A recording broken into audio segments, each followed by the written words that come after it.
This is the WJTS News. Thanks for tuning in. I'm Joey Rehl reporting. The Mid-States Corridor project is coming closer to the end of Phase 1. Regional Development Authority Counsel Bill Kaiser addressed the Huntingburg and Jasper City Councils at their respective meetings on Tuesday and Wednesday evening with an update on the progress of the project.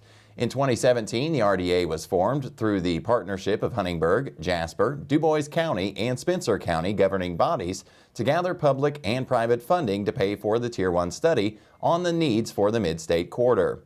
The process became delayed due to COVID. However, the study to determine the route for the corridor is nearly done, as Kaiser explains. When this Tier 1 study started, there were 10 possible routes, 28 alternatives of those 10 routes. That got reduced down to 5 possible routes, 10 different alternatives, and somewhere around April 15th, we're going to have a recommended route from Lockmuller Group that'll be announced. The Mid-States Corridor study will be submitted to the Federal Highway Administration, where the FHA will have 30 days to review the report. Then the study will go on the Federal Register, which is available to the public. At that point, the recommended route will be known, but it won't be finalized until later this fall, after the public will have a chance to speak. Mark Schrader, RDA Chair, spoke before the Huntingburg Council on that next step. There'll be 2 public hearings. Everyone will have a chance to voice their opinion, so they will be long public hearings. It's open mic. And as well as obviously submit things through the website and others. All of those things do still have to then be considered and looked back at on this study. And again, they're estimating that's probably a 6-month time frame to go through that process. Okay. After the input is taken in, a final route will be determined this fall, but that is only the end of Phase 1. Phase 2 is where it will be decided what type of road the route will be.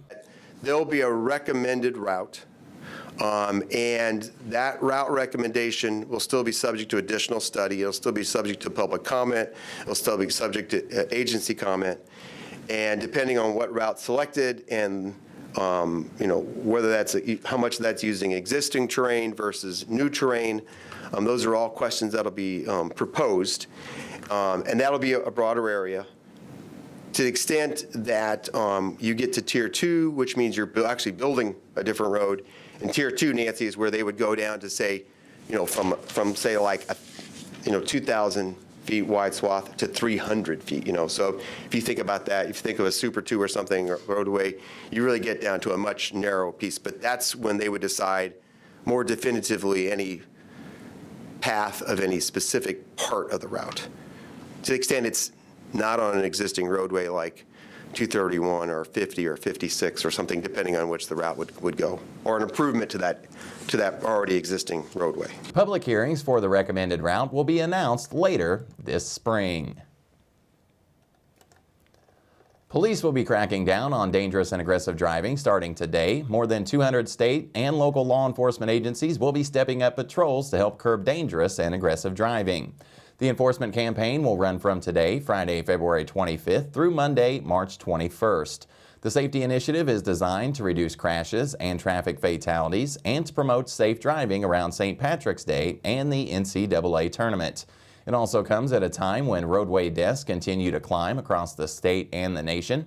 In response, officers will be conducting high-visibility patrols over the next several weeks, showing zero tolerance for anyone driving aggressively, over the speed limit, or under the influence. The extra enforcement is funded through the National Highway Traffic Safety Administration grants administered by the Indiana Criminal Justice Institute.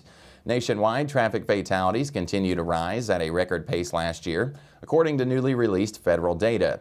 NHTSA projects that an estimated 31,720 people were killed on U.S. roadways in the first 9 months of 2021, a 12% increase from the same period in 2020.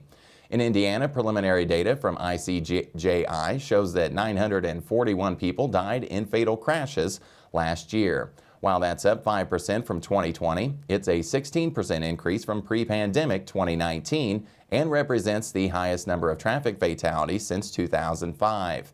Alcohol and drug impairment, distracted driving, speeding, and not wearing seatbelts are some of the leading causes behind the rise in fatalities. Throughout the campaign, state and local officials will be encouraging motorists to focus on safe driving and follow the rules of the road. This means wearing a seatbelt at all times, driving sober, watching for pedestrians, driving distraction-free, and obeying all posted speed limits. However, some precautions should be taken before getting behind the wheel. For plans that involve alcohol, designate a sober driver ahead of time or plan to use public transportation or a ride service to get home safely. Motorists are encouraged to call 911 if they encounter an impaired or unsafe driver on the road. You can visit cgi.in.gov to learn more about the Indiana Criminal Justice Institute. The Du Bois County Republican Party will host a tribute to women in public service on Saturday, March 5th in the mobile room of the Ferdinand Community Center. This event celebrates all women who have or do now serve in public offices. The special honorees for the luncheon are the Du Bois County graduates of the Richard D. Lugar Excellence in Public Service Series, a nationally renowned training program for women. The featured speaker for the luncheon is Anne Hathaway, president of Hathaway Strategies and former Republican National Committee Chief of Staff. Ms. Hathaway currently serves as National Committeewoman for the Indiana Republican Party. In that role, she serves on Republican National Committee and is very active in its committees and activities. Currently, Ms. Hathaway is the chairman of the RNC Site Selection Committee for the 2024 National Convention and is co-chair of the Presidential Debate Committee.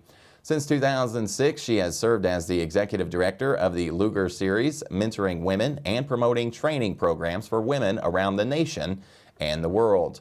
Doors will open at 11 a.m. Eastern with the luncheon and program beginning at noon. During the program, women will be recognized for their public service. All women who have served in public office are invited to attend along with their families and friends. Reservation for the tribute are $30 per person and may be made by calling Don Hayes at 812-630-8558. St. Meinrad Seminary and School of Theology will host a series of lectures and panel discussion on the connections between science and faith on March 22nd and 23rd in St. Bede Hall, located on the St. Meinrad campus. The event is free and open to the public.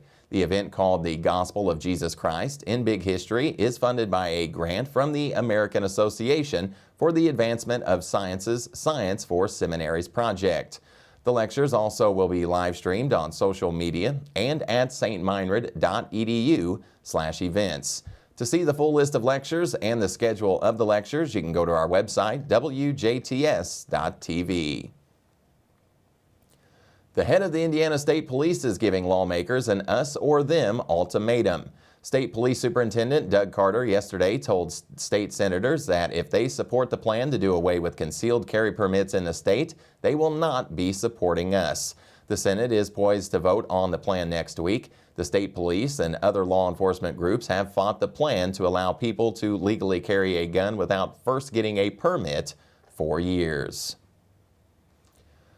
The Jasper German Club is offering a beginner's Du Bois County sheephead class. The 4-week class will meet on Sunday evening, 6 p.m. to 8 p.m., starting on February 27th. The cost for the class is free. The location of the class is in Jasper and will be emailed to attendees. The first class is a mixture of hands-on learning and lecture. The following classes have small snippets of lecture with the rest of the time for playing games of sheephead. Mentors will be available to assist groups. Class size is limited to what fits in their location. You can send an email to laura@ackoil.com to sign up for the class. Stay tuned. WJTS News will be right back with a check of weather, and then Kurt Guxell will be in with a look at sports.